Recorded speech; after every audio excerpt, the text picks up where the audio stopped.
no ar com o último episódio, não chorem, calma, que é o último episódio neste formato, porque tem uma surpresa por vir, do podcast que quer saber tudo o que tem na sua carteira. Eu sou a Manuela Bordache, fundadora do Still the Look, e eu tô morrendo de orgulho de apresentar a minha convidada de hoje, que se alguém, né, já tá me vendo por vídeo, já notou que não tem ninguém do meu lado aqui, então eu vou apresentá-la antes de dar a palavra para a maravilhosa Ana Buchain, já dando um spoiler aqui, que tem um currículo admirável, que eu vou ter que inclusive ler, tá?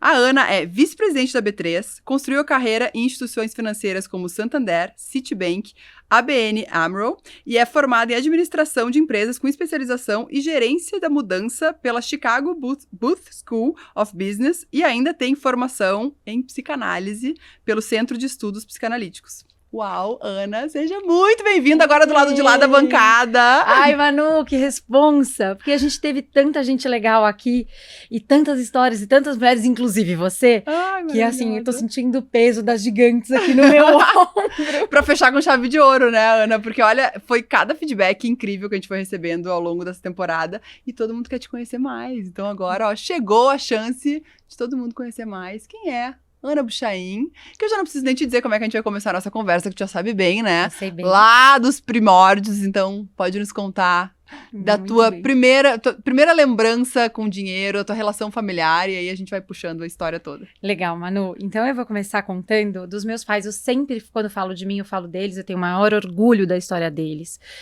Meus pais são filhos de imigrantes. Então, o meu pai é da segunda geração de libaneses, minha mãe da terceira de italianos.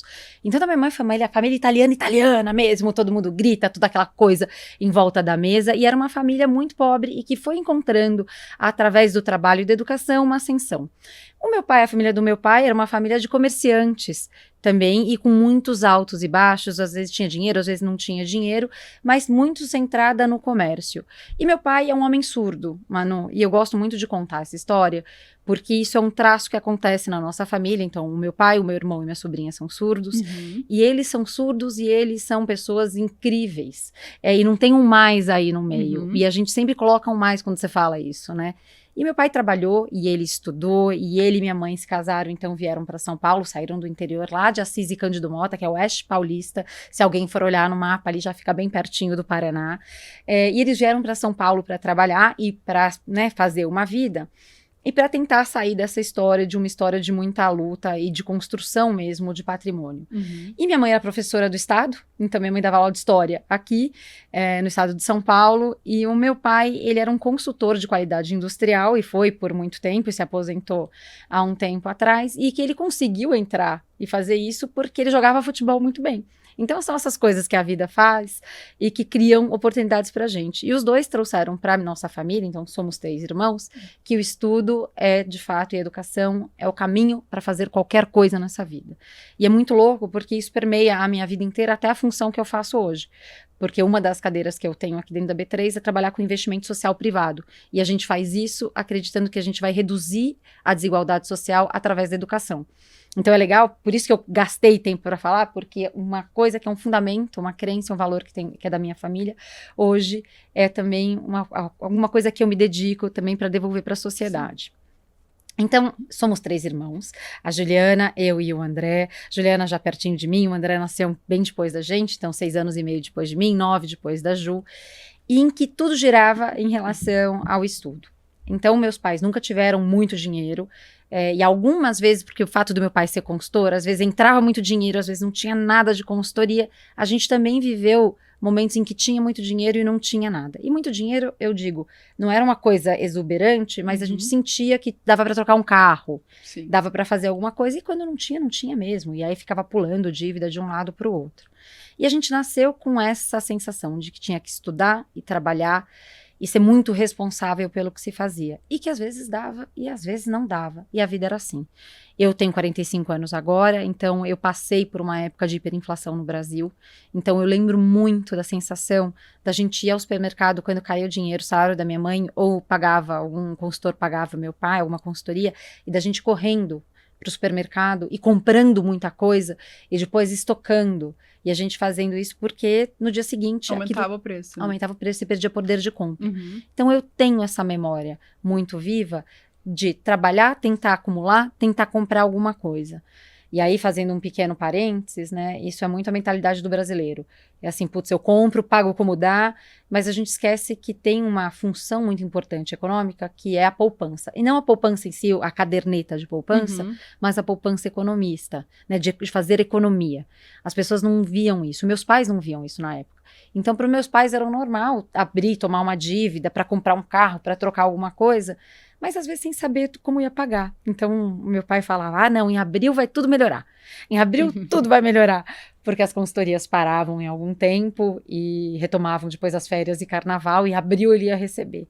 Então, eu nasci e fui criada neste contexto, Manu. E é muito louco, né? Pensar como isso molda a gente. A gente viu, de novo, você falou isso, e a gente viu isso nas mulheres, porque eu todo dezembro dou risada disso, brincando que abril vai melhorar, mas eu sempre fui CLT, então eu não tive muitas essas oscilações. Então, para mim, a coisa mais importante é que eu aprendi um pouco pelo contra-exemplo, porque eu via muitas coisas que meus pais passavam e eu não queria passar por isso.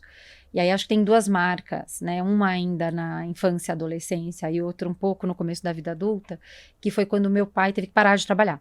Então, imagina, minha mãe sobrevivia com salário de professora de estado, e meu pai, né, às vezes sem dinheiro, e meu pai teve uma apendicite muito, muito, muito grave quando eu tinha 13 anos.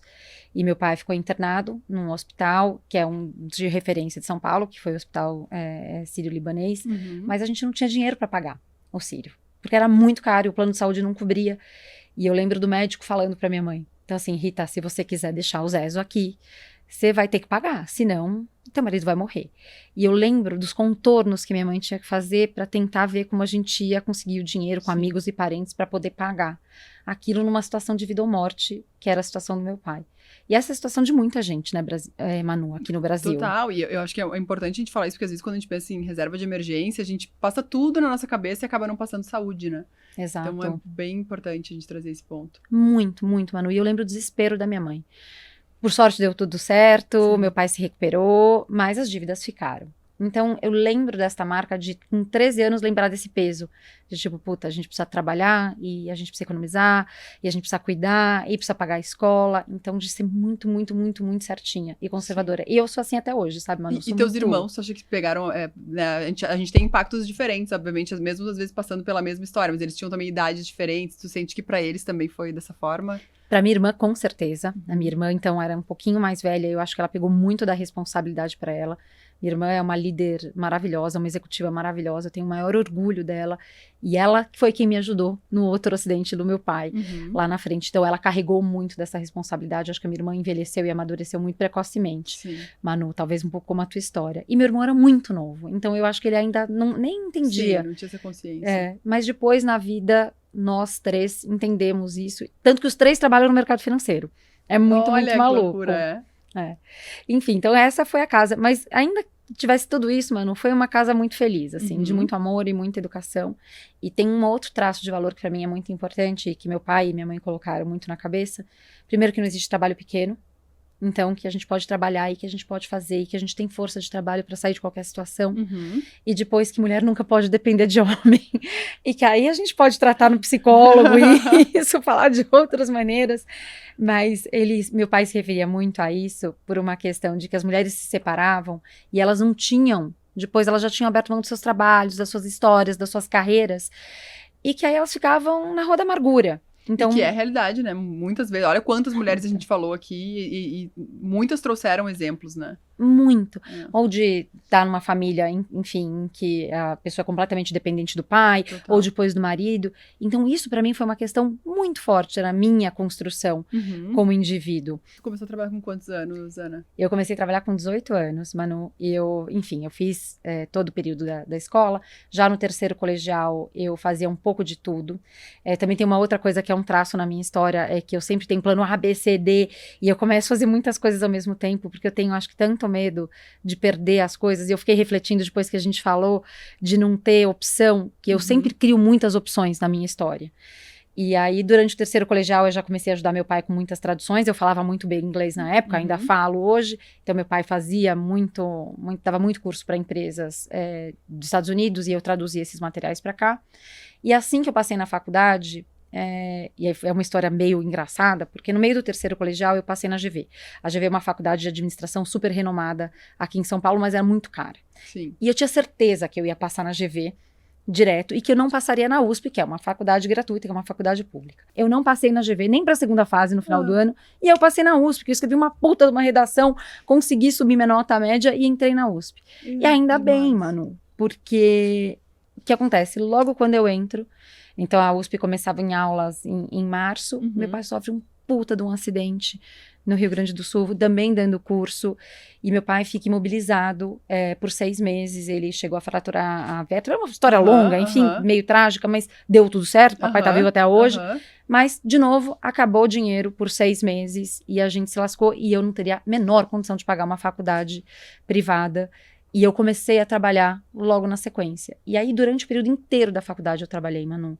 E isso foi uma gigante vantagem competitiva em relação a meus pares, porque eu amadureci muito rápido. Sim. Porque eu tive que lidar, primeiro, eu nunca mais pedi dinheiro para meus pais, a partir desse momento. Então, eu não pedia e eu ajudava na casa, obviamente com o que dava, e às vezes dando muito mais do que eu podia, porque eu queria muito devolver para eles, eu queria muito ajudá-los. No fim do meu episódio eu comentei de um podcast que eu vim escutando até o que não te falam sobre ficar rico, e aí até o autor fala que para cada dólar ganho, parece que vem um percentual disso de uma dívida social, que tem muita culpa muitas vezes associada a isso, né? Então eu acho que é bem importante essa fala, né? Muito, Manu. E você sabe que depois, aí eu vou fazer um recorte para hoje, e depois a gente pensa, quando a gente vai construindo patrimônio, tem muita gente que já fez patrimônio mesmo, que eles fazem uma coisa que chama fundo patrimonial, ou endowment, ou seja, separam dinheiro, que o rendimento você doa para os outros. Mas você sempre tem uma parte de proteção para que você doe sempre para a sociedade. E essa é uma estratégia muito legal que muitas instituições de filantropia fazem. Então, que é uma boa saída também para quem já tem mais recurso acumulado para poder devolver para a sociedade, para a gente ter uma cultura de doação que é fundamental. Mas aí vou voltar então um pouco para essa história. Então, trabalhei durante todos os meus anos de faculdade, e aí chegando no período da faculdade, eu criei de novo a tal das opções. Tinha 4 opções diferentes. Eu podia fazer mestrado na França, então eu já estava estudando para o mestrado aqui no Brasil e na França. Eu podia ficar no banco que eu estava na época, eu estava prestando para 5 ou 6 programas de trainee, e aí eu passei eu prestei para 6, eu passei em 5. E eu passei tudo em marketing, só em RH. E depois fui trabalhar em RH. E eu ainda tinha chance de trabalhar na consultoria do meu pai. Tamanho medo que eu tinha de não ter recurso e de não ter trabalho. E aí eu fui trabalhar no Citibank. Eu passei 4 anos trabalhando lá. Então eu tenho 20 anos de carreira no mercado financeiro. Os 4 primeiros no Citi. Depois eu tenho 10 anos. Mais de 20 anos, gente. 10 anos no ABN AMRO e no Santander. E depois 10 anos aqui na B3. Então, os 4 primeiros, eu trabalhei em RH, eu trabalhei no Brasil e eu trabalhei fora. E eu fui trabalhar no Citi exatamente porque tinha essa possibilidade de morar fora e eu não tinha isso em qualquer outro lugar, e era um sonho muito grande que eu tinha. Eu queria ter essa experiência de olhar outras culturas, ter outras fontes de informação, conhecer gente diferente, e foi muito, muito, muito legal fazer isso. E essa é uma marca da minha carreira, assim, que eu me orgulho muito, porque eu tinha 23 anos, então, à época. E aí, o que acontece é que eu tive um projeto para fazer uma harmonização de benefícios entre todos os bancos na América Latina. Porque cada banco tinha uma prática de benefício e remuneração. E aí, eu tinha que ir até o país, entender tudo que todo mundo tinha e harmonizar de uma forma que ainda fosse competitivo com o mercado local. Fiz esse projeto, fiz um saving de 25 milhões de dólares para o banco, e eu me orgulhei muito do trabalho feito, e aí eu tive a chance de apresentar para o presidente da América Latina. Parece uma bobagem isso, porque a gente coloca tanto valor nos outros, mas aquilo para mim teve um sabor. Zero bobagem, imagina, olha. Né? Mas assim, para mim foi importante porque eu estava, a primeira vez que eu poderia mostrar, com 23 anos, a qualidade do meu trabalho. Um trabalho diligente, pragmático, profundo, quantitativo. E eu lembro que meu chefe foi muito generoso na época, ele falou assim, quem vai apresentar é você, quem vai defender isso é você. E isso foi me dando uma confiança e uma segurança, e muito, muito legal, apesar de todos os preconceitos que a gente sofria. Eu ia te perguntar isso, porque deveria ser um ambiente predominantemente masculino, né? Muito, muito, Manu, e mesmo em RH. Porque quando você vai subindo na hierarquia, né, ou da própria área, ou de uma multinacional, as mulheres vão sumindo. O que ficam são os homens. E eu era muito nova, eu era mais bonitinha, assim, né? E quando eu entrava, assim, eu chamava mais atenção, Manu, e eles achavam que, sei lá, que eu era uma samambaia na sala. E aí, quando eu entrava, eu fazia questão, Manu, de mostrar dado, fato, número. Eu lembro que a primeira semana que eu tava com o meu chefe, ele olhou pra minha cara e falou assim, você tem namorado? A primeira pergunta que ele me fez, você tem namorado? Eu falei, eu tenho. E ele deixou você vir? Como se eu fosse uma propriedade. Que loucura, gente. E a cada pergunta que a pessoa que tá fazendo, ela não para um segundo pra pensar naquela pergunta absurda que ela vai fazer antes, né? Absurda. Aí perguntava se podia trabalhar horas extras, que eles iam trabalhar até as 8 da noite, como se no Brasil eu não trabalhasse até meia-noite. Então, uma loucura e um certo preconceito com mulher no ambiente de trabalho. Óbvio que depois ele entendeu quem eu era, o que eu fazia, e eu nunca mais sofri nenhuma situação de preconceito com aquele gestor, mas a verdade é que ao longo da carreira, eu passei por várias situações, Manu, difíceis. Eu tenho certeza que várias mulheres passaram por isso. Eu já tive assédio em ônibus, eu já tive assédio dentro do ambiente de trabalho, eu já tive comentários quando eu estava grávida que foram, assim, são absurdos, gente. Tinha um homem que perguntava se eu falava que eu parecia uma vaca leiteira, que eu estava mentindo que eu estava grávida de um filho, que eu devia estar grávida de 2 porque eu estava muito grande. Teve outro que depois que eu saí, que eu voltei da licença maternidade, ele falou que eu tinha tido filho na Tailândia porque eu estava muito gostosa. Assim, se a gente parar pra pensar, é tão bizarro. Teve gente, que essa também é uma história horrorosa. Eu trabalhava, então, em algum outro momento, eu não vou falar muito em quais são os lugares, porque eu não quero também expor as pessoas, mas era um time basicamente de homens. E a gente fez um jantar, então, na casa do meu chefe, e aí os maridos foram. E aí, na verdade, todas as esposas e o meu marido. Sim. E aí, quando eu apresentei, então, o Luiz aos meus pares, um deles virou e falou assim, olha, fica tranquilo, que a Ana pra gente é um homem. Gente. Aí o Luiz olhou pra cara dele, e assim, no fundo, eu fiquei perplexa, Manu, eu não consegui reagir na hora. Mas por que esse comentário? Porque se eu não fosse um homem pra eles, eu ia fazer o quê? Eu ia dar em cima deles, eu ia ser uma ameaça, eles iam dar em cima de mim? A serviço do que existe uma mulher no trabalho? E assim, Manu, no fundo, todos os homens são caras muito legais. Eu tô falando a história deles, e eles parecem escrotos, mas eles não são pessoas assim. É que a gente vive numa cultura ainda que é tão machista, que isso é tão normalizado. Exato, que a pessoa não para pra pensar no que ela tá falando, de fato. E eu acho que já melhorou muito nos últimos anos, mas se a gente for pegar histórias disso, né, de até 20 anos, é surreal, né, o que acontecia, do que, graças a Deus, já melhorou muito hoje em dia. Mas, Ana, eu fiquei lembrando também da fala da Ana Laura aqui, né, que ela falou de um episódio, que ela falou, sofri algumas coisas, mas nunca deixei me abalar. Teve um episódio que ela se abalou. Algum episódio desse chegou a mexer contigo e pensar, e fazer tu pensar, putz, acho que não é meu lugar, ou te deixar muito abalada a ponto de questionar alguma coisa, ou não, tu conseguia colocar em outro lugar e bola pra frente, assim? Mano, eu acho que desses assédios, eu ficava muito chateada, mas eu não me imobilizava, assim, não me parava. O que eu sinto hoje, se eu olhar em retrospecto, é que eu não consegui parar esses homens na hora que eles fizeram. E eu acho que as mulheres hoje, elas estão muito mais equipadas para fazer uma intervenção quando isso acontece. Seja perguntando, por quê? Eu não entendi o teu comentário, por que você tá falando? E elas fazem isso com uma maestria, e eu queria ter aprendido com elas. Então, pelo menos agora eu consigo fazer, e no lugar de poder que eu tenho, eu consigo fazer. Sim. Mas eu acho que tem um traço também da minha história, na minha carreira, em que eu quase parei, e eu acho que eu já contei aqui, mas foi quando eu tive meu primeiro filho, que foi o Thiago. E eu estava com 1 ou 2 meses de licença maternidade, e eu fui convidada para participar de um processo seletivo, para ser então chefe de um conselho familiar de uma grande empresa brasileira, e ser gestora e coach de toda essa família. Eram mais de 60 membros da família, de uma família bastante importante. Eu era muito nova, mas eu cheguei na final, e eu fui conversar então com a vice-presidente da época, com quem eu trabalhava, que era a Lilian Guimarães, que eu sou muito grata até hoje. E aí ela me falou, Ana, você não vai sair do mercado de trabalho porque você virou mãe. É muito diferente hoje. Você pode ser mãe e profissional. Você pode ter uma carreira, ser bem-sucedida e ser mãe. E você vai ser uma boa mãe. Ou uma mãe suficientemente boa. E ela, quando fez essa intervenção pra mim, foi como se ela tivesse aberto meus olhos, Manu. Porque eu realmente caí nesse lugar de que não era possível. Que não era possível ser mãe e profissional. Ou que não era possível ser boa nas duas coisas. E tu caiu nesse lugar antes de realmente ter caído nesse lugar, né? Tava ali com 2 meses, óbvio que já devia ter muitas dificuldades, mas tu antecipou algo que poderia nem vir a acontecer de fato, né? Exato. Que eu entendo, imagino também que cada história e cada mulher é completamente diferente, mas de repente de tantas histórias que tu escutou, tu começou a se influenciar achando que tu não conseguiria. Exato, exatamente isso, Manu.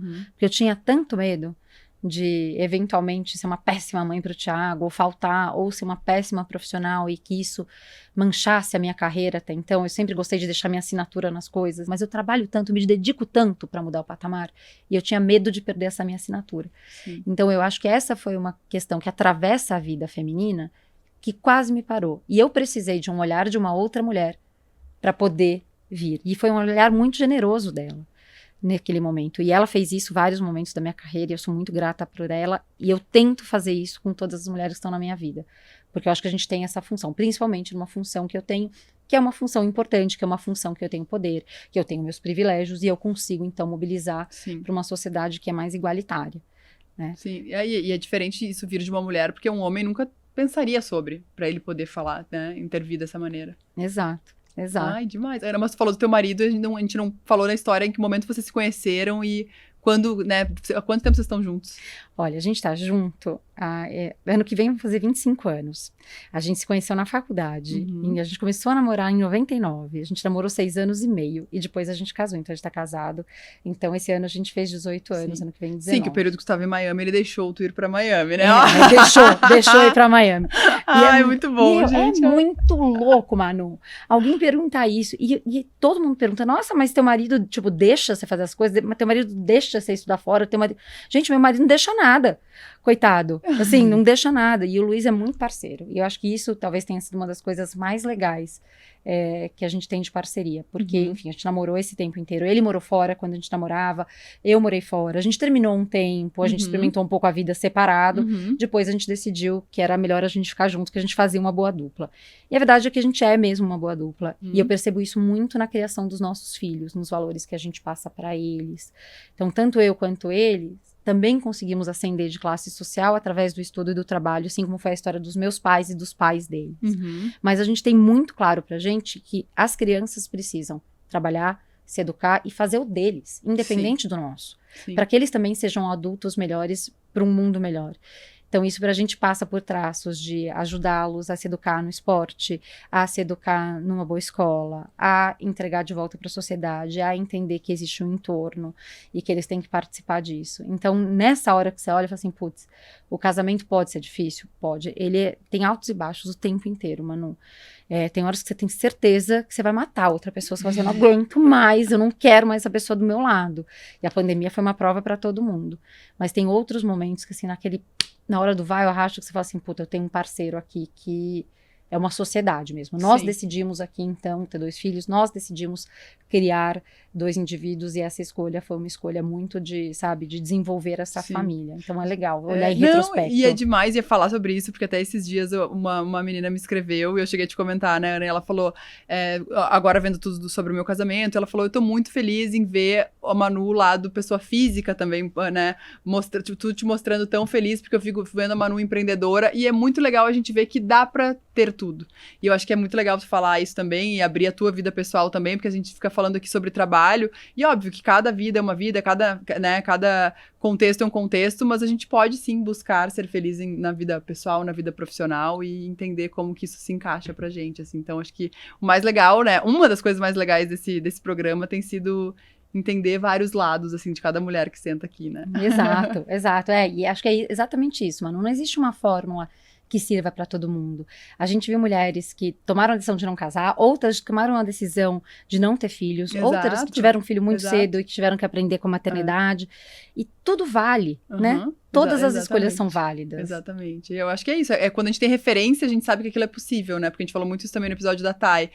Como ela é referência hoje pros amiguinhas dos filhos, né? Que vão ver que é possível, né? Ficar indo e vindo de uma cidade de outra para trabalhar, e que a gente não tinha. Então, sobre referência é muito legal, assim. E Ana, desde quando vocês decidiram casar, como que foi essa... Né, o assunto dinheiro, assim, como que vocês dividiam, como que é, né, dinheiro na vida de vocês? Boa, Manu. Então, a gente resolveu casar um pouco depois que eu voltei dos Estados Unidos, então fiquei um tempo lá, voltei, e aí eu mudei de emprego, que aí foi quando eu saio do City e vou pro Real, e passou um tempinho, a gente tinha se separado, aí quando voltou, a gente falou, vamos casar. Vamos fazer isso e vamos montar a nossa vida.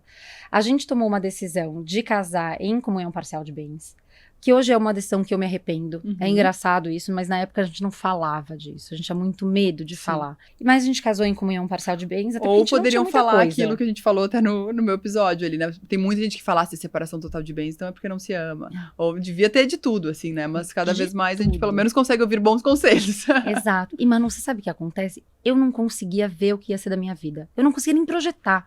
Eu não imaginava que eu ia chegar num cargo de vice-presidente, que eu ia ser estatutária numa companhia e que ele ia ser sócio de uma holding que cuida dos negócios da família. Eu não imaginava essa gestão de risco, porque a gente Sim. falava muito pouco. Se um dia eu separar, eu também tenho o que é meu, o que é dele e o que foi construído em conjunto, Sim. para também proteger os meus filhos Sim. disso. Mas eu nem imaginava. Então hoje eu penso nisso, né? Eu penso que eu teria tomado uma decisão muito diferente e eu recomendo para que todo mundo converse sobre isso.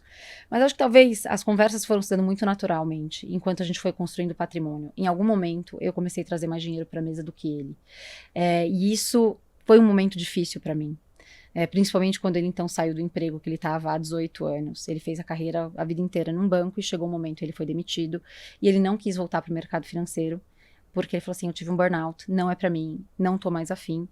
E ele parou, então, de ganhar dinheiro. E aquilo para mim foi muito duro, Manu, porque na minha cabeça, a minha referência é uma referência tão de fazer acontecer, trabalhar, fazer o dinheiro, não depender de ninguém. E quando eu vi, eu não tinha exatamente um marido dependendo de mim, porque ele também já tinha construído alguma coisa, mas ele não estava colocando mais nada à mesa. Mas a verdade é que eu fui descobrindo ao longo do caminho que isso não quer dizer que ele é menos bem sucedido que eu. Ele só tem escolhas diferentes que a minha. Claro. E que se esse contrato faz sentido entre a gente, tá tudo certo. Por isso a importância do falar, Manu. Sim. Assim, eu descubro que a conversa difícil não é aquela que você tem, é aquela que você não tem. Sim. É aquilo que você deixou por debaixo do pano. Porque a gente precisa falar sobre as coisas. Então, para todas elas eu me preparei.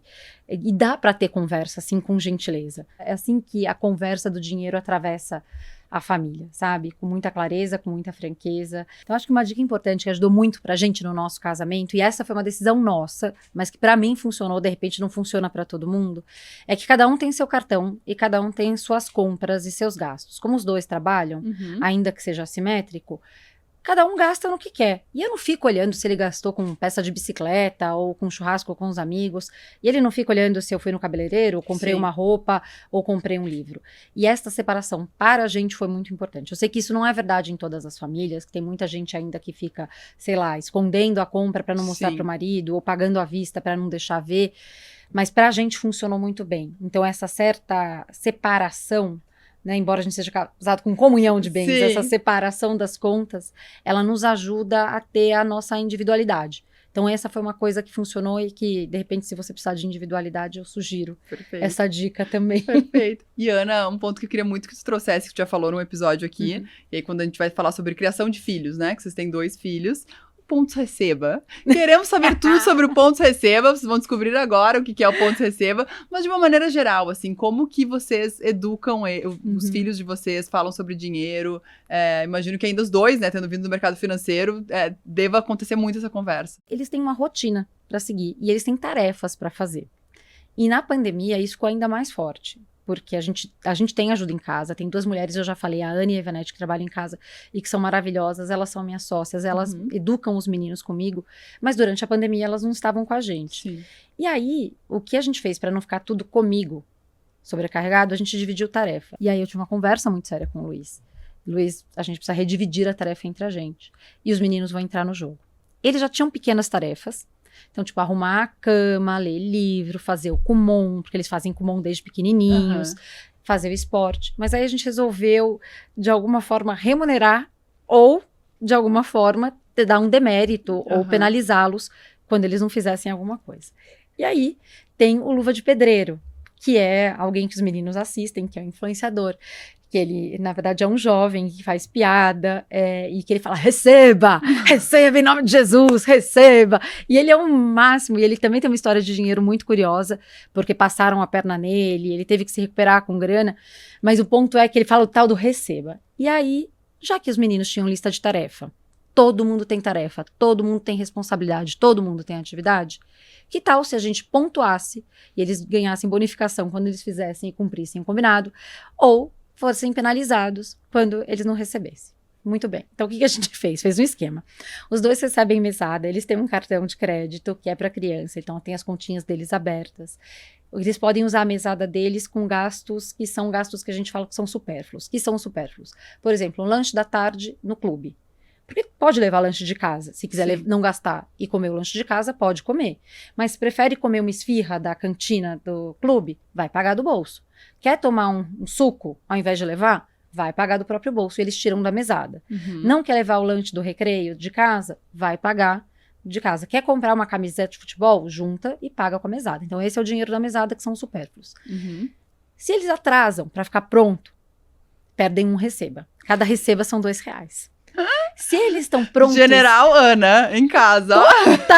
Total. E eu sou a mamãe brava. Eu sou super brava, Manu. Não respondeu na primeira chamada. Fico puta, Manu. Puta da vida. Porque assim, Felipe, vou chamar o elevador, você tá pronto? Aí não responde. Felipe, perdeu você tá pronto? Já. Não respondeu na primeira chamada. Perdeu pontos, receba. E eles ficam super bravos. Não tá pronto na hora de ir pra escola. Enrolou para fazer a lição. Não foi pra natação por motivo supérfluo. Ou não foi pro judô, ou não respeitou o sensei. Vai perdendo ponto. Então... E onde é que vocês vão controlando os pontos, Ana? A gente faz uma tabela que a gente deixa visível para eles. Então, mais auditada pela Price. Mais 1, menos 2, mais 5. E aí a gente soma tudo no final do mês. E aí a gente faz, então, o batimento do orçamento e mostra para eles. Então, olha, nesse mês, ao invés de cair X, vai cair X menos 10, porque não foi legal. O que você vai fazer pro próximo mês? E aí foi super legal, Manu. Porque, de repente, eles começaram a se regular para fazer as coisas. Tão legal, tão legal. Então, vamos buscar a comida lá embaixo do prédio, né? Sim. Pediu alguma coisa. Não, eu vou. Todo mundo resolvo. Super prestativo. Super. Mamãe, eu vou colocar a louça na lava-louça, porque eles têm que colocar, eles tiram toda a mesa, eles colocam a mesa, eles arrumam cama. Porque tem que ter essa disciplina, claro, Manu. Eles têm que entender que as coisas não caem do céu. Sim. Então, esse foi um instrumento que a gente criou. Gamificaram, de certa forma, né? Mas eu acho que virou algo legal e educativo. Exato. E é muito, muito legal. E a gente fala, a moeda de casa são os pontos receba. Perfeito. Então, funciona muito bem. Super recomendo. E, Ana, eu queria te perguntar também, em que momento tu sentiu que, atingi minha independência financeira? Porque tu já me comentou que em alguns momentos tu tinha conceitos diferentes, né? Antes, o que servia antes de ter filhos era uma coisa, depois era outra. Então, como que foram essas diferenças, assim, nesses momentos? Manu, acho que esse conceito de independência mudou muito para mim ao longo dos anos. Então, e acho que é bem, bem pertinente a gente falar isso. Quando eu consegui acumular dinheiro, então quando eu consegui pela primeira vez comprar meu carro, talvez essa seja uma primeira marca, que foi quando eu voltei dos Estados Unidos e eu já tinha economizado um dinheiro em dólar e eu consegui trazer para o Brasil com dinheiro e eu consegui comprar o meu carro, eu falei, nossa, eu posso. Lá no começo da minha vida, quando eu comecei a não pedir dinheiro para meus pais, falei, sou independente. E depois, era como se eu fosse evoluindo nas casinhas do jogo. Então, quando a gente conseguiu casar, e eu paguei o casamento inteiro, falei, nossa, eu sou independente, tenho independência financeira. E sobrou no final, não torrei tudo? Olha só. E aí depois quando a gente comprou o apartamento, quando a gente reformou o apartamento. E aí eu acho que talvez o grande, grande marco, e que eu me emociono todas as vezes quando eu conto, foi quando eu olhei para a minha conta de investimento e eu fiz uma conta de quanto me custaria educar as crianças até a faculdade. Em instituições privadas, assumindo que eu teria um gasto até lá. E quando eu fiz a conta, eu falei, eu consigo levar a educação dos meninos até o fim da faculdade, para que eles sejam autônomos e que tenham dinheiro deles. A partir de então, eu falei, putz, eu sou independente financeiramente, porque eu ia conseguir dar para eles o que meus pais me deram. Talvez com menos sofrimento que eles, mas eu ia conseguir colocar na mesa. Eu vou chorar junto contigo aqui, Ana. Para, pelo amor de Deus. E acho que essa é a importância da educação, sabe, Manu? E aí eu falei, caralho, eu consegui. Eu consegui. Então, essa sensação foi uma sensação muito, muito, muito boa. Acho que eu nunca mais vou esquecer, Manu. E eu quero que eles tenham isso. Eu quero que eles tenham, sabe, a construção do patrimônio deles. Eu quero que eles lutem por isso. Eu quero que eles se orgulhem do trabalho como eu me orgulho do meu trabalho. Que eles consigam deixar um legado. E eu falo disso permanentemente para eles. Então, eles sabem que eles vão ter que trabalhar pelas coisas deles. E eles são muito diferentes, assim, nesse sentido, ou parecidos? muito diferentes. Assim, é muito engraçado como a mesma educação dos mesmos pais saem filhos diferentes. Então, o Thiago é mais malandro, o Thiago negocia tudo, o Thiago faz o Felipe ser sócio dele em alguma coisa que ele quer muito, mas para poder pagar a metade das coisas. O Thiago já gasta mais.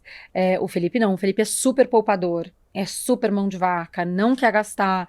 Mas agora o Felipe também tá aprendendo a gastar um pouquinho e o Thiago tá aprendendo a poupar.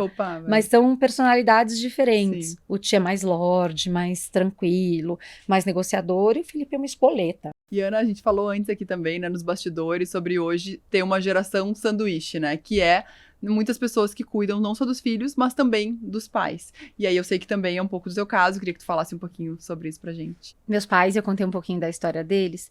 Em algum momento, minha mãe se aposentou quando a gente se casou, e meu pai, ao longo do tempo, foi parando de dar as consultorias. Ainda assim, o estilo de vida deles não se pagava com o que meu pai recebia. E aí eu e a minha irmã, que já estávamos um pouco melhor, e até o meu irmão, começamos a ajustar e ajudar nas contas de casa, da casa deles.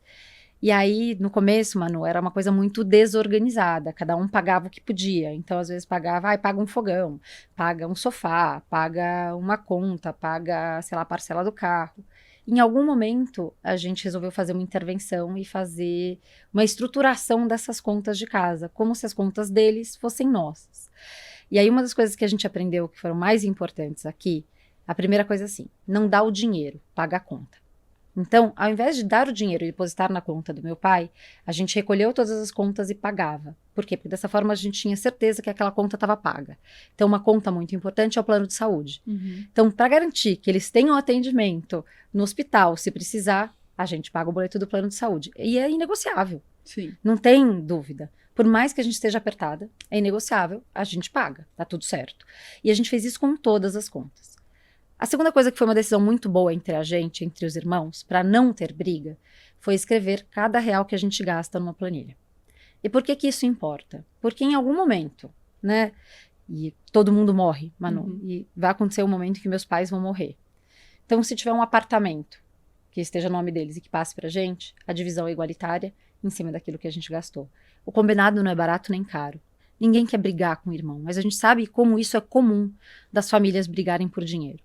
De novo, meus pais não têm um patrimônio que só assim, nossa, vai dar briga, é herança. Mas quantas famílias não foram destruídas por uma questão de falta de organização? Então, ainda que não seja uma coisa muito grande ou muito relevante para o que cada uma de nós tem e para o que o meu irmão tem, a decisão foi escrever, porque o combinado não é barato nem caro. Perfeito. E assim, tem um misto, né, de responsabilidade, mas uma satisfação. Então, por muito tempo, eu me sentia muito responsável pelo bem-estar deles. Até eu também ter essa sensação da independência financeira de, putz, eu consegui fazer isso. E aí eu consegui comprar um apartamento para meus pais. Eu consegui trazê-los mais perto daqui, mudar do apartamento onde eles estavam. Então eles moram mais perto de mim. E quando eu reformei o apartamento inteiro, eu chamei uma amiga que é organizadora de casas. Ela fez tipo uma casa maravilhosa, toda organizada para os meus pais. E o dia que meus pais entraram nessa casa nova, foi uma emoção tão grande. E meu pai tem Alzheimer. E quando ele conseguiu lembrar que aquela casa ali era a nova casa dele, talvez tenha sido um marco muito importante. Você vai me perguntar, Ana, como é que você aguenta, né, essa responsabilidade toda? Não é fácil, Manu. Eu ia perguntar se tu sente muita pressão. Eu sinto muita pressão, Manu. Eu me sinto muito responsável o tempo inteiro por muita gente. Mas são as pequenas coisas, como essa, o meu pai falar, não, a minha casa é aqui. Ele já sabe ir voltar da casa dele. Sim. Ele sabe ir pra minha casa, ele sabe voltar, ele sabe ir pro clube. Minha mãe tá num lugar que é lindo, que a casa dela é linda agora, e que é maravilhosa. Eu vi a alegria dela de estar num lugar que tem um nível dela mesmo, que ela merece. É maravilhoso. Meus filhos poderem conviver com eles é maravilhoso e eu sinto que isso vale a pena. E isso é fruto do meu trabalho, Manu. Sim. Sabe? E eu poder reconhecer que o meu trabalho, o meu esforço, a minha dedicação me fizeram conquistar isso, me dá uma sensação de que essas coisas valem a pena. Perfeito. E indo pro trabalho, Ana, eu fiquei lembrando também muito do episódio da Fê Ribeiro, do dinheiro do não, né? Como que tu faz as tuas decisões, né? Tu toma as tuas decisões profissionais, pensando na bagagem também, né? Familiar, enfim, tudo que o rumo que tu quer tomar, assim. E hoje, tendo a consciência que eu tenho meu dinheiro do que eu não quero ali, o dinheiro do que eu preciso, pra onde tu quer ir, assim, eu queria que tu fosse pra tua trajetória profissional, porque tu tem 1000 carreiras dentro de uma só também, né? Não sou só eu aqui, como tu falou no episódio anterior. Né? Olha, Manu, eu contei que eu fiquei 4 anos no Citi, depois eu passei 10 anos no Real Santander. E acho que tem aqui uma marca dessa história foi que eu fiz muitas funções de recursos humanos durante esses 10 anos. E eu fiz isso para que eu tivesse uma bagagem cultural que me permitisse, o profissional, a ser a número 1. E eu consegui isso nesses 10 anos de Santander, Real Santander. Então, eu fiz gestão de performance, eu fiz seleção, eu fiz projetos especiais, eu fiz tudo que você pode imaginar, gestão de talentos, eu fui rodando remuneração, e isso me deu o arcabouço que eu precisei quando eu migrei para a CETIP e aceitei a proposta de ir para a CETIP. Aí você fala, nossa, Ana, 10 anos numa companhia não é muito tempo? É muito tempo. E eu acho que os nãos que eu dei foi mudar precipitadamente. Eu sou longeva nas empresas que eu tô, porque eu gosto de construir ciclos. Então, o dinheiro também me permitiu até falar não para propostas muito melhores, mas que eu sabia que no tempo tinha um risco maior. Quando eu vim para a CETIP, como eu tomei a decisão de fazer isso, era a primeira vez que eu tinha a chance de ser a diretora de uma empresa de capital aberto e capital pulverizado, ou seja, não tem dono, é diferente de uma empresa de dono, ou que tem um acionista de referência. Os acionistas todos são donos, ou seja, o poder da gestão é muito, muito, muito maior e muito mais relevante do que numa companhia que você tem uma estrutura familiar, porque as decisões são suas, os erros são seus, os acertos são seus. Você quando falou, né, eu quero ser responsável porque eu consigo fazer melhor, eu tinha essa sensação. Falei, vou fazer do meu jeito e eu vou fazer um RH incrível para as pessoas. E aí foi isso que aconteceu. E por isso que eu também estou há 10 anos aqui. De novo, eu erro, eu tenho minhas falhas, mas eu consegui construir uma cultura de uma companhia muito humana, de disciplina, de olhar para o cliente, de uma cultura correta de trabalho, um ambiente de trabalho leve, das pessoas se desenvolverem. É muito diferente. Você fala assim, o mercado financeiro, o cachorro come cachorro. Aqui não é. E essa cultura que eu construí, quando eu olho, Manu, hoje, 10 anos, né, depois, a empresa que eu ajudei a construir, com uma cultura leve, um ambiente aberto, onde as pessoas que estão conosco sabem mais do que a gente, ajudam a construir uma coisa melhor, que o poder do time é muito maior que do indivíduo, eu tenho um puta de um orgulho. Então, eu fiz 4 anos disso na CETIP, e é muito engraçado, porque quando eu cheguei, a gente faz planos, Deus ri. Quando eu cheguei na CETIP, o maior desafio era trazer a área de tecnologia, que era metade da empresa, que estava no Rio de Janeiro, para a Alphaville. E construir a cultura. Passou um ano que eu estava, veio a história da fusão entre a BMF Bovespa e a CETIP. Era a 6ª vez que a BMF tentava comprar a CETIP. E aí eu tive que conduzir todo o processo de pré-fusão do ponto de vista cultural. E você mencionou uma coisa no Still the Look com o Magalu, que vocês fizeram muitas coisas ou deixaram de fazer porque tinham a possibilidade da venda, né? Na verdade, para Arezzo. No anterior, E o que eu aprendi, eu já tinha aprendido no Real Santander, que eu também tinha passado por uma fusão, é exatamente o que você falou. Você continua trabalhando como se a operação não fosse dar certo. Então, você cuida das pessoas, você cuida dos negócios, você cuida do cliente, você continua desenvolvendo produtos e serviços. E foi isso que a gente fez. E depois que a gente tomou a decisão, né? Então, os conselhos tomaram a decisão de fazer a fusão, a gente esperou 1 ano até a aprovação dos órgãos reguladores, do Bacen, do CAD e da CVM. E foi 1 ano também que a gente viveu em escritório de pré-fusão, em que a gente tinha um escritório que ele chamava de Clean Team, né, ou time limpo, que significa que ele não está contaminado com as informações ou gestão de cada um dos outros 2, e que é a preparação para a fusão. E nesse momento eu me envolvi muito com as atividades de comunicação e marca e marketing, porque a marca B3 nasceu na fusão, mas ela nasceu como logo, mas sem alma. Sim. Então foi muito natural que depois de passar esse período, eu assumisse marca.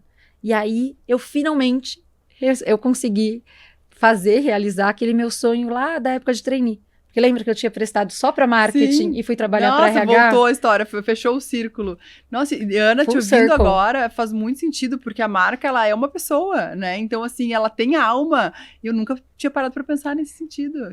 A marca é a expressão, a experiência da marca. Desse sentido de fazer tanto sentido estar sobre o mesmo guarda-chuva, assim, né? Exato. E principalmente num negócio que é B2B, B2B2C. Então, B2B, negócio para negócio, B2B2C, negócio para pessoas. Sim. E a cultura é uma expressão, experiência de marca. Então, foi muito fácil pegar. E eu encontrei um time super capaz, a fim de fazer.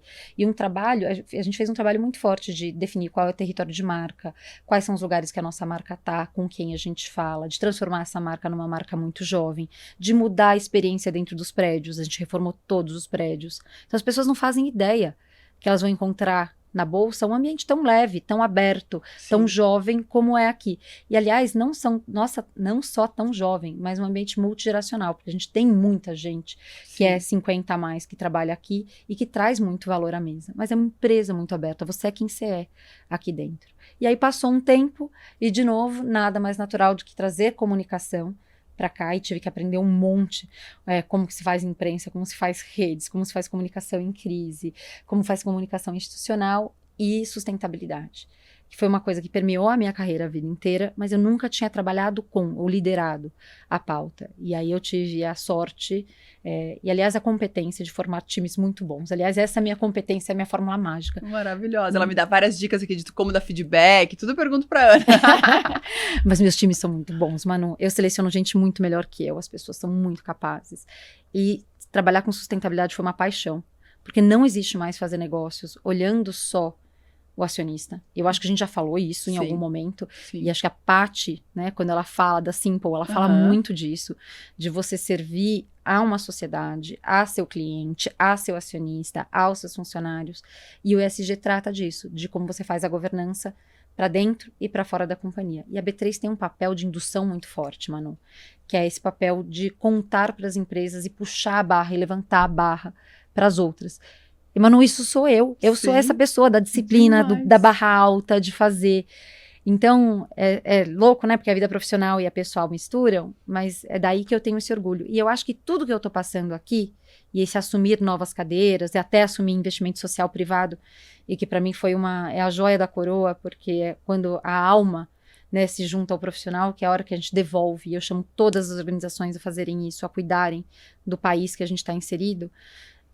Eu vejo que essa multiplicidade de áreas está me preparando ou para ser CEO de uma companhia, e que eu desejo muito, e eu falo isso abertamente. Talvez eu não seja da B3, mas eu quero ser CEO de alguma companhia, ou sentar em um ou mais conselhos. Eu já tive a chance de ser conselheira do Pacto Global da ONU, que foi maravilhoso. Hoje eu sou conselheira também consultiva no Museu da Manhã.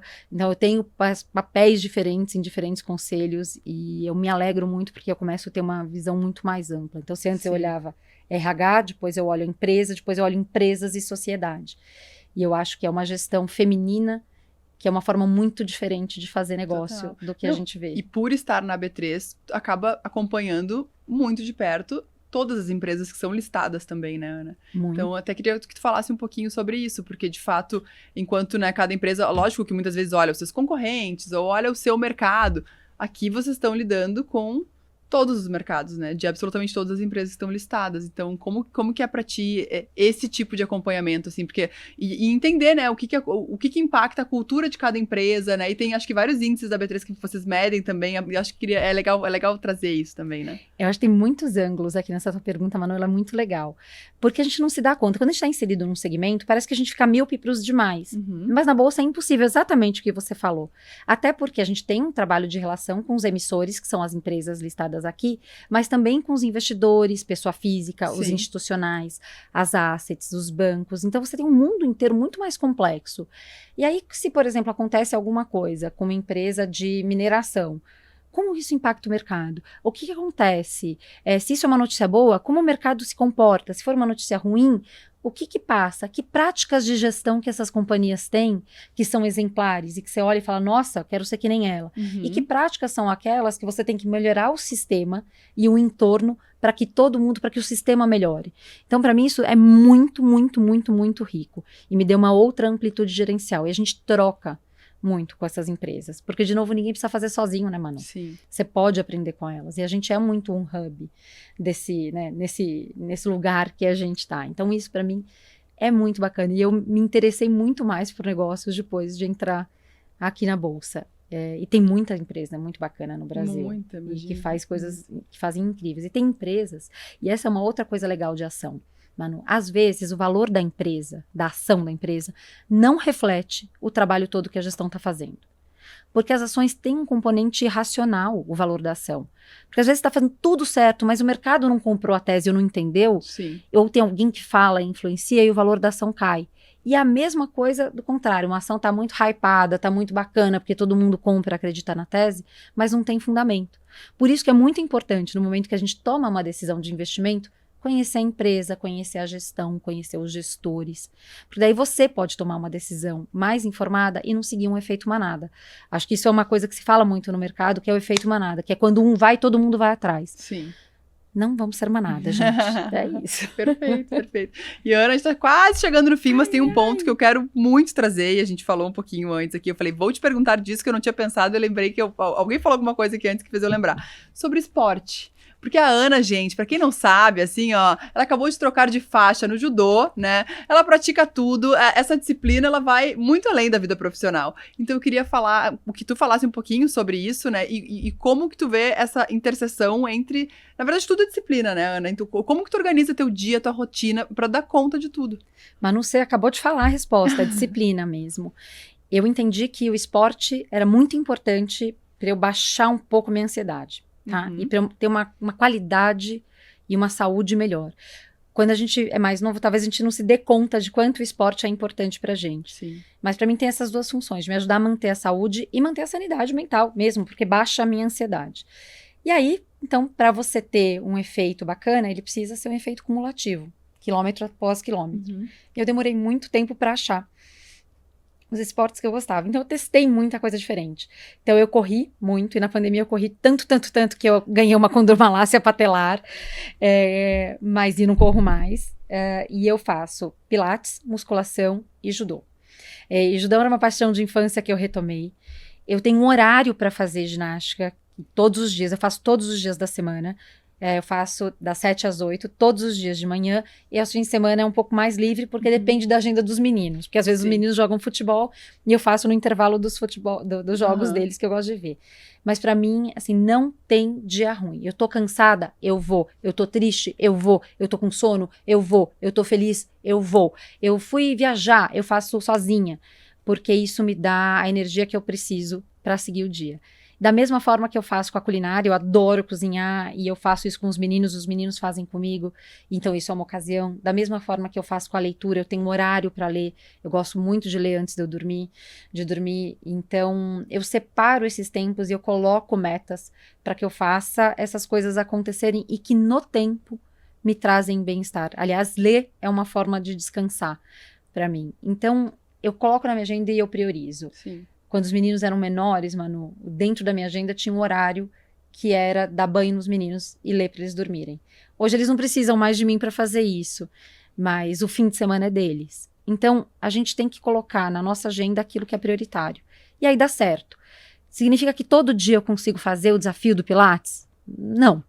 Mas eu tô lá. Eu tô marcando presença. Gente, é super mulher, gente. Eu vou sair daqui me sentindo mal, assim, né? Meu Deus do céu. Eu sou real, eu sou de carne e osso. Vou botar um quadro da Ana na minha casa já. Nada, eu tenho muitos defeitos. Não, mas quando tu fala disso da disciplina, né, Ana? Acho que quando a gente se condiciona a fazer algo, e é isso, eu não vou... é que hoje eu tô com... Sempre vai ter um motivo pra gente ter uma desculpa pra não fazer. Exato. E sabe que do judô, Manu, eu sou a única mulher que faz na minha turma. Tem até uma mulher que tá ensaiando entrar, tomara que ela entre. Mas sou eu era faixa branca, eu e meu marido, e o resto tudo faixa marrom e preta, uma loucura. O pessoal com o dobro do meu peso, e aí me perguntaram, mas por que você tá fazendo? Você vai se machucar. Mas é o prazer de aprender uma coisa nova. É o prazer de estar lá, de se desafiar, de experimentar. E aí eu postei um dia uma foto, né, com uma faixa branca que a gente fez no desfile do clube, e um amigo falou, olha, Ana, continua seguindo, vá fazendo, porque você demorou muito tempo para conseguir a primeira, você demorou 44 anos para conseguir a primeira, que é a branca, as outras vêm mais rápido. Mais rápido, exatamente. Então agora eu sou faixa azul, já chegou mais rápido. Maravilhosa! E Ana, já estouramos nosso tempo aqui, o nosso episódio vai ter parte 2 depois, não tem problema, voltaremos. Mas a gente não pode deixar de saber, né, nossa pergunta de milhões aqui, nossa pergunta final. O que tem na sua carteira? Aí agora vai vir com um glossário. Vai ser a carteira mais completa deste programa, gente. Vamos lá. Eu acho que só não vai ser mais completa do que da Ana Magalhães. Também foi, Ana né? Laura foi boa. Ó, eu tenho um pouco de tudo e eu tento equilibrar o meu risco. Eu tenho um perfil de risco moderado. O que significa um risco moderado, Manu? Que eu aceito ter perdas financeiras num prazo médio, mas desde que no tempo, no longo prazo, eu recupere.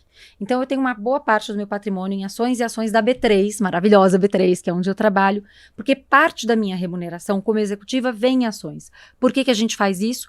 Porque eu tenho que alinhar o meu interesse como profissional da empresa no longo prazo. Assim, eu tomo decisões melhores para o longo prazo, para a longevidade da empresa e para todos os acionistas. Uma outra parte do meu investimento está em renda fixa.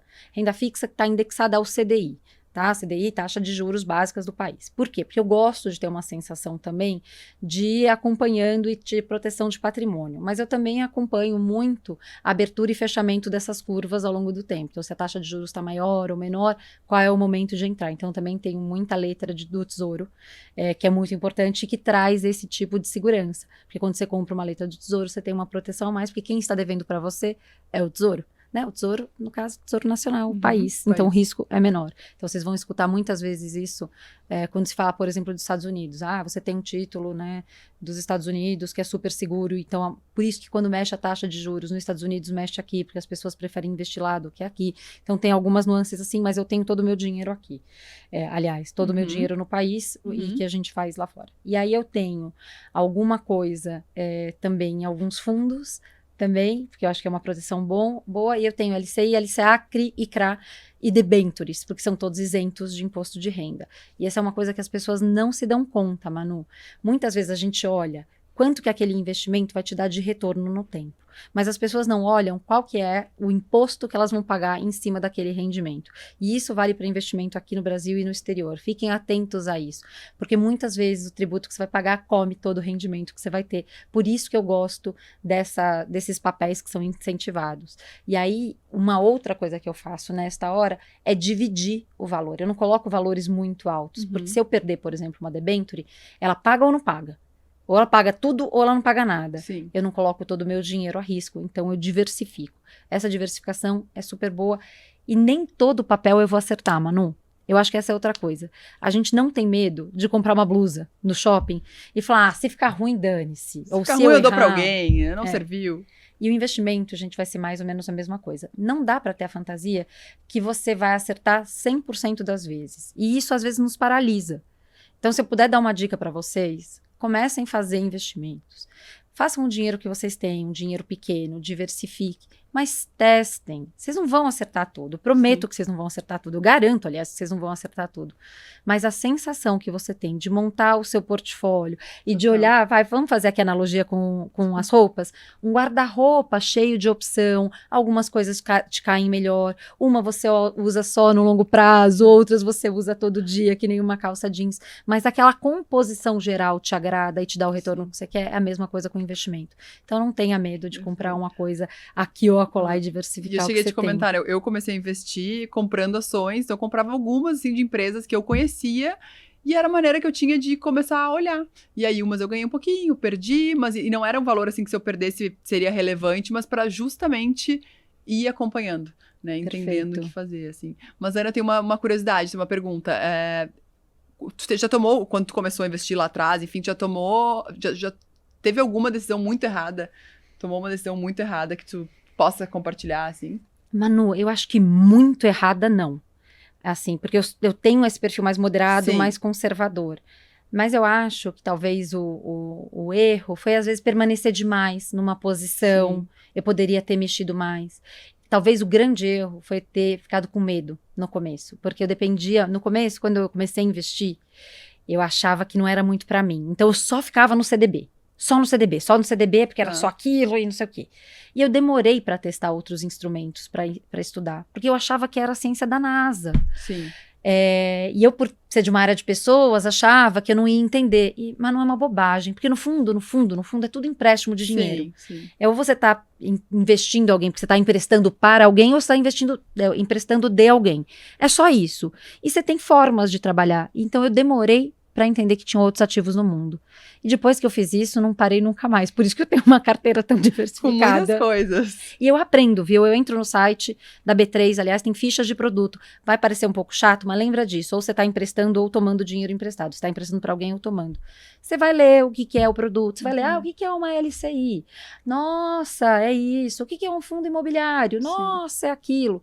Não é da NASA. É só um nome que parece esquisito, mas não é da NASA. Não, a gente vai aprendendo também, né? Não é a sopa de letrinhas, tanto... A gente dá pra aprender. É isso aí. Ana, pra fechar nosso episódio aqui, fechar a temporada com chave de ouro, queria uma dica, um aprendizado, algo que tu faça, que tu queira compartilhar com as nossas ouvintes. Eu acho que talvez a coisa mais importante, é a gente ter a humildade para aprender. Ouvir, Manu. A gente não sabe de tudo e a gente não precisa saber de tudo. Então, escutar outras histórias, outras visões tipicamente muito diferentes da sua, Sim. é muito legal. Porque tem gente, todo mundo tem uma história diferente. E você pode aprender com todo mundo. Então, ter essa humildade de aprender, eu acho que é o que tem me levado tão longe. E eu espero que eu tenha ajudado mais as pessoas a conseguirem baixar a guarda, admitir que não estão certas sempre e aprender um com o outro. Porque daí, de novo, a força do time é muito maior do que o indivíduo. Perfeito. Amei, Ana. Eu Não tenho também. palavras para agradecer por toda essa temporada, por hoje, tu ter aberto, né, tanto da tua vida com a gente aqui. Tava todo mundo muito curioso aqui para saber de tudo. Os próprios meninos estão aqui, ó, o pessoal da B3 mesmo, querendo saber, mandando perguntas. E foi muito especial a nossa temporada Obrigada. toda. Estou muito feliz, muito grata com a nossa sociedade aqui, de muito sucesso. Eu também, Manu. E que a gente tenha muito, que seja muito longeva. A gente tem recebido tanto reporte, né, relato de que esse podcast tem ajudado as mulheres. E que bom que a gente fez isso e que bom que a gente tem a chance de aprender, né? E eu acho que é o podcast que a gente gostaria de ter escutado lá atrás. Com certeza teria nos ajudado muito. Alguns feedbacks falaram isso também. Com certeza teria nos ajudado. A gente vai trazer mais muitas mulheres. E assim, não é uma despedida total, porque domingo que vem a gente vai voltar com uma surpresa. Então, por enquanto, curtam, compartilhem, sigam. Comentem aqui também outros nomes já para deixar para a segunda temporada. A gente se vê domingo que vem. Obrigada, Ana. Obrigada, Manu. Beijo.